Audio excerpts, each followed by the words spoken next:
Hey YouTube, it's your girl Awesome.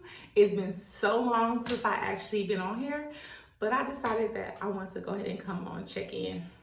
Hey, how y'all doing? It's 2021. Now I want to come in here to actually give y'all an update on my life.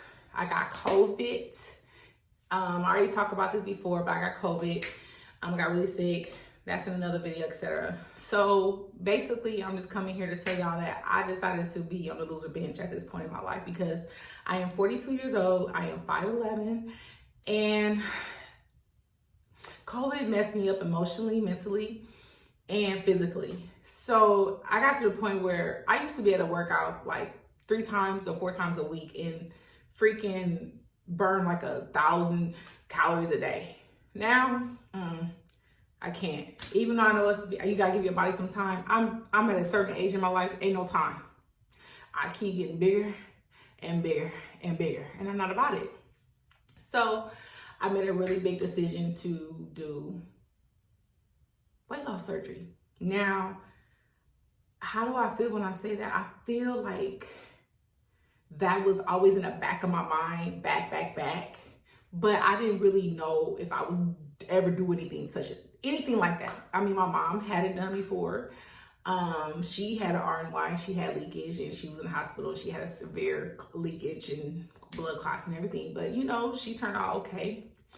God is good. She did it many years ago. So and I know it's common. Everybody's going around doing a vertical sleeve, and I feel away because I'm like, damn, I work hard. I done did keto. I done did Weight Watchers. I done did count my calories. I done did paleo. I done did everything. But to be honest with you, I've been successful at those things. That's not the problem. It's just the fact that when I can't move as much as I used to, being because of my pneumonia that I had developed through COVID, I'm not about to keep gaining weight. I'm not gonna do it. So I decided to do weight loss surgery, which is the RNY. If you don't know what it is, Google it. I haven't talked about it. My family doesn't know. Only 3 people in my life knows. I haven't made this public. Today is March 1st, and I'm not gonna post these videos until later, after I've already had the procedure, everything goes good, because I just don't really wanna hear people's comments. I've done a lot of research, like a lot. And I don't even want my children to know, because I don't want them to think this is the way to go. I want them to always work hard. I want them to continue to work hard. I don't think it's their business to know, you know? Yes, the people that I need to know, 2 people, will be my support system. And that's all that matters. Like, if you have the support, you have the support. You don't need a whole bunch of people to know your business. And what's challenging is that I just got back to work. I've been on work for 3 months already. I can't take off no more time, you know? So I'm going to pray. I pray that I can go back to work within 7 days. So my surgery is scheduled March 10th, 2021. And, my current weight is at the time I went January 14th, 2021 to talk to the physician about it. I'm going to see Dr. Olivia Jorge, and he's in Cypress, Texas, and he's really amazing. And I heard about him a while ago through a friend of mine. And I was like, well, I kept his number on my phone, but I never called. I didn't work for her in like 8 years, but I kept it. And I called last year and I couldn't get it. And this year I qualified because thank you, Jesus, I have no underlying issues. But because I'm 5'11", I was 288 when I weighed in with him. And that was January 14th with my first consultation appointment. And so I said, well, you know what? I want to go with this. So they gave me a checklist of things that I need to do for my insurance. So January 14th, 2021 was my first appointment with him. And I wasn't playing, okay? I was off work. I said, let me get this stuff done before I go back to work. And I can't be off work like that. So January 14th, I went to the physician. I'm going to get all my stuff for y'all. And I'm not going to post this video for a while. So it's because I just don't want the comments and the business and all that. So when I first went January 14th, I have Cigna insurance. And they did it for me at that time. I didn't need my PPO, which I do. I mean, my PPO. I didn't need my deductible. And they told me that there was a few requirements, which The first requirement was I had to get an endoscopy. I'm saying it wrong, sorry, EDG, which is something to put down your throat to see if you have acid reflux. So I went into my first consultation, and I'll try to see if I could put some clips of that visit in there, but I don't know. I'm not fancy with YouTube like that. But the reason they want to do the EDG is they put a camera down your throat to see how your intestines is or whatever. And when I went to my first visit, he was like, why do you want to do a gastric bypass, which is the RNY, which is not the vertical sleeve. I'm not going to go in detail about it because I'm still reading about it. I'm constantly stuck on YouTube about it. But he said, why you want to do that? I said, because I do tend to deal with a little acid reflux sometimes. He said, okay, well, let's verify. So we went through the procedure. It was an outpatient procedure. I went to that procedure January 21st with Dr. Bravo, and he put the camera down my throat, and they did confirm that I had acid reflux and a little bit of GERD, a little inflation in my esophagus, and the vertical sleeve would not work for me.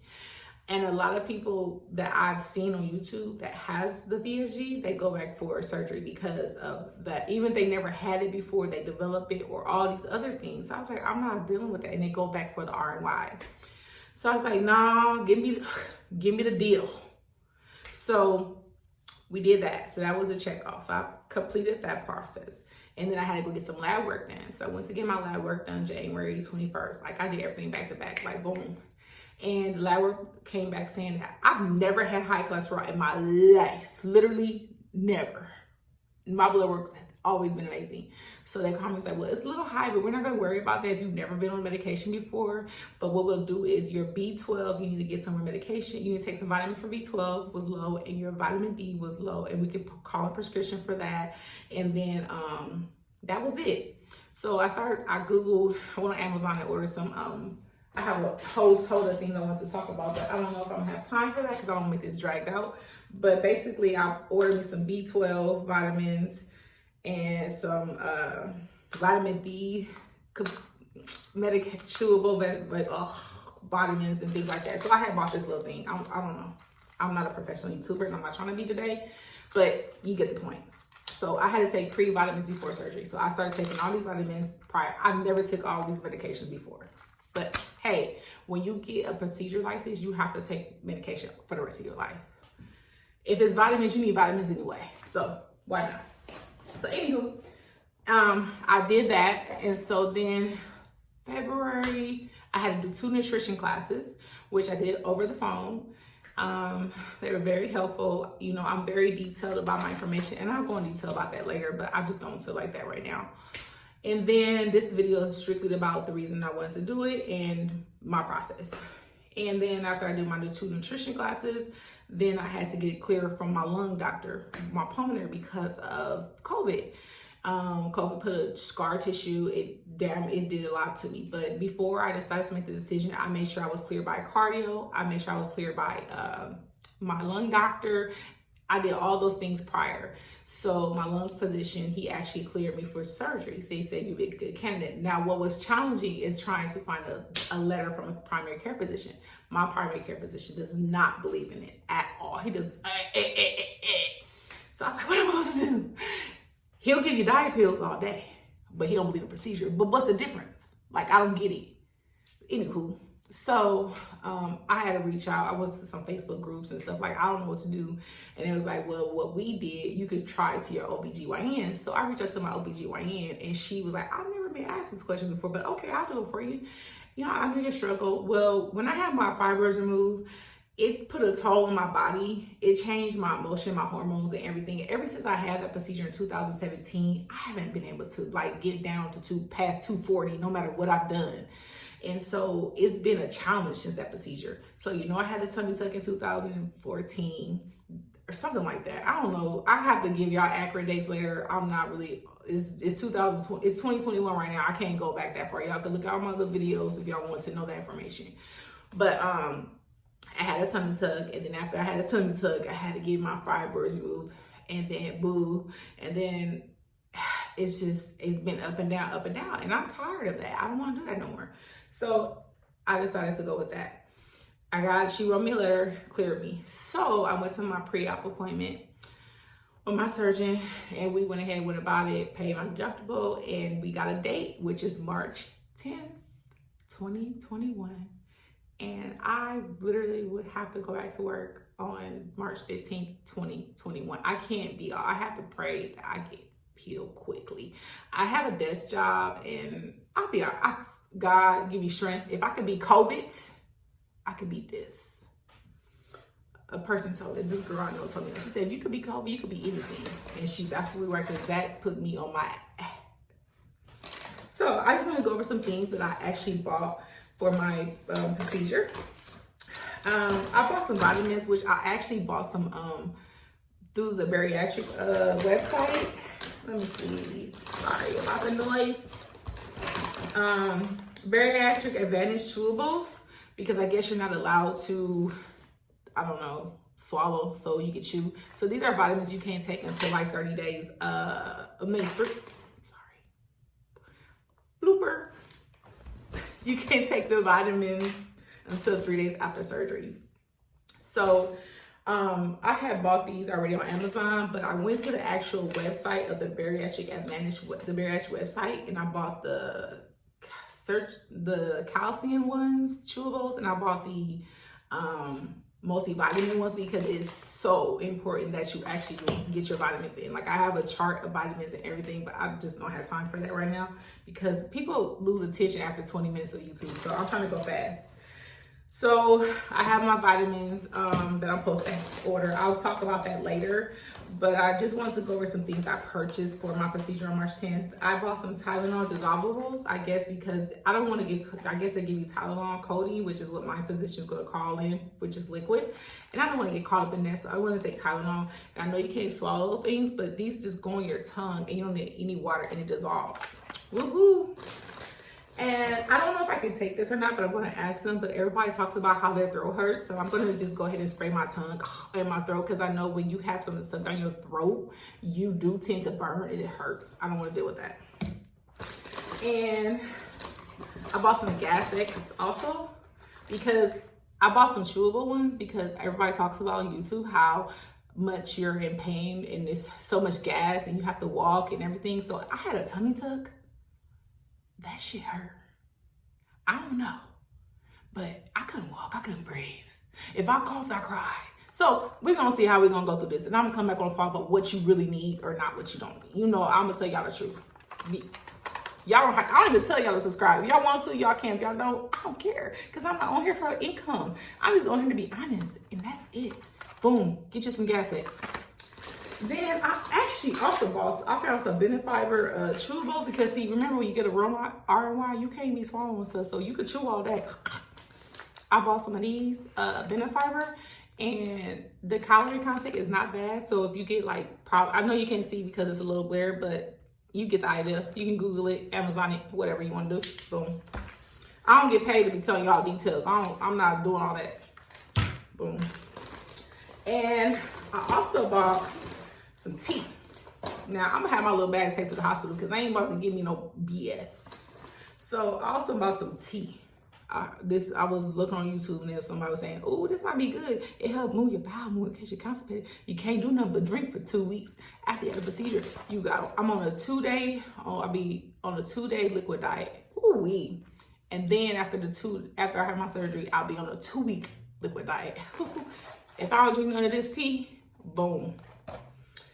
And then I bought some chapstick, because they say your lips is chapped. Boom. And then I also bought some kids Tylenol too, because people say that you could take this too, because I couldn't find no adult Tylenol, because the COVID is taking all the Tylenol for adults. But I don't know. But I guess after you have the surgery, you can never take ibuprofen, but you can take Tylenol. And that's fine. Oh, and I also bought a heating pad. Boom. Because people say the heating pad helps, and I'm all about help. I'm not about to be sitting around here, no. This is a life-changing event, and I will go into that in another video, but not today. And then some random stuff. People was talking about, I found a cup I had already at home, this kind of cup, because you can't drink a lot. So when I do have to be better, I can like push this button. I already had this, bought it from Ross, and I could like take little sips, and it goes up to 32 ounces, and it's a Conti, whatever you can read. There you go, that word. I'm sorry, I'm just not a perfectionist at this at all, and I'm not trying to be. Oh, and guess what? I went to Walmart and I bought me a little baby plate because I was like, oh, this is so cute. I said, oh, it's so cute. You just so cute. I'm like, yeah, I just want to eat on you. Boom, little plate. That's later on down the line, but I just had to get that now. I had used my little doggy toy because she doesn't use it for anything, so I just decided to use it for my surgery stuff. Oh, making a mess. And then I bought some baby spoons because I guess I hear, oh, you're just taking babies. Oh, I can't wait. But you know, I drink a lot of water, literally. And for me to go from drinking a gallon of water a day to little ounces, that is a deal. But you know what? I had oxygen tanks. I was at home with tanks for 3 months. Inhalers and all kinds of stuff. That's stuff I never had in my life because I don't even have underlying issues. But you know what? It hit me, but it just made me stronger. And I'm glad it hit me and not my family, even though I gave it to my family. But they have mild symptoms, and I'm thankful for that. I'd rather it be me than them any day. And then I got a little toothbrush, whatever. And I bought some zip-up bras from Amazon, but the bra, I showed another clip. I'll clip it in here at the top. I actually like that one better. I got that one from Walmart, but this one's from Amazon, and the bra, maybe when I get thinner, this zipper won't be flipping over. But I had got these on Amazon, but I was told that this would be helpful, so you don't have to reach behind your bra set. What else I get? Oh, and that's all I have right now. But then also at my pre-op appointment, my physician sent me home with one of these. So I'm gonna call the company about this because I guess this is like for your blood flow. So when you're home, you can kind of like keep your blood flowing and things like that. So I'll go in detail more later, but I just wanted to go on. Oh, I'm sorry, y'all. I have so many bloopers on here, but like I said, it's been a while, and I just wanted to go on here to talk about it because it's more of a, if you're ready for change and you already know how to do it, you have to do it. Weight loss surgery is just a tool, but it's not guaranteed like anything else, but it's all up here. It starts here. If you don't have the brain, the mindset before you go in for something like this, don't do it. It took me a long time to decide to do this, and I had to get hit on my ass again. Like when I was at the hospital, when I got COVID, I was 260 pounds. And then when I discharged, of course, I wasn't eating, I was dehydrated. I was 247 pounds, I think. Well, I ain't seen that number in a long time. But then I was home for 3 months and I was on medication, and then I got to 280 pounds. I ain't been that weight. I can't. I'm not. Let's figure this out right now. Let's stop it. So that's why I made a decision, and this video may be too long, too short. I don't know, but if you want to see more, I'll upload more. But I'll be already have the procedure because I just want to go through this a little bit alone and not really have people's opinion right now. Oh, sorry, I gotta put some gel on my edges because it looks a mess. All right, guys, I love you. I'm gonna actually create a new Instagram. So once I do that, it's gonna like follow my journey. I'll let you guys know. Toodles.